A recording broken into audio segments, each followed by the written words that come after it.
এরপরে আমরা চলে আসব 11 নম্বর অঙ্কে। তোমাদের বিদ্যালয়ে অষ্টম শ্রেণীর 30 জন ছাত্রের ওজন নিচে দেওয়া হলো। এরকম 30 জন ছাত্রের এখানে ওজন দেওয়া আছে, মানের ক্রম অনুসারে এটাকে সাজাইতে বলছে। এখন মানের ক্রম অনুসারে বলতে তুমি ঊর্ধ্বক্রম অনুসারে সাজাতে পারো অথবা অধক্রম অনুসারে সাজাও। যদি ঊর্ধ্বক্রম বলে তাহলে হলো তোমার সবচেয়ে ছোট সংখ্যা কোনগুলো আছে সেগুলো আগে, যেমন 40 যতবার আছে ততবারই কিন্তু লিখতে হবে। 42 এভাবে ছোটোর থেকে বড়োর দিকে তুমি সবগুলো সংখ্যা সাজিয়ে লিখবে।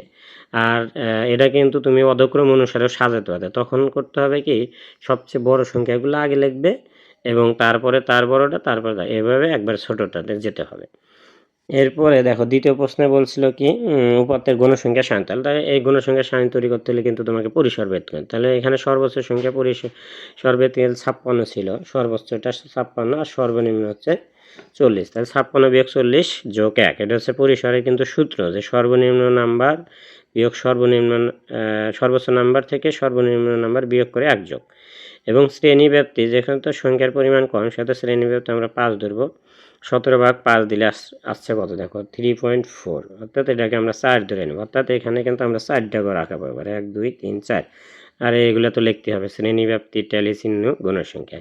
তাহলে এখন আমরা কাউন্ট করব, ওই যে 40 থেকে 44, 5 ব্যবধানে নিলাম। 45 থেকে 49, 50 থেকে 54, 40 থেকে 44-এর ভিতরে এখানে 40 এবং 44 সহ কিন্তু নিতে হবে। কতগুলো সংখ্যা আছে টোটাল আমরা পেলাম এখানে 15টা।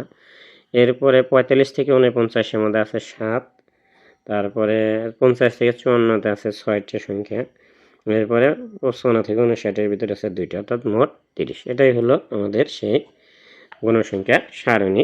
ওকে হয়ে গেল।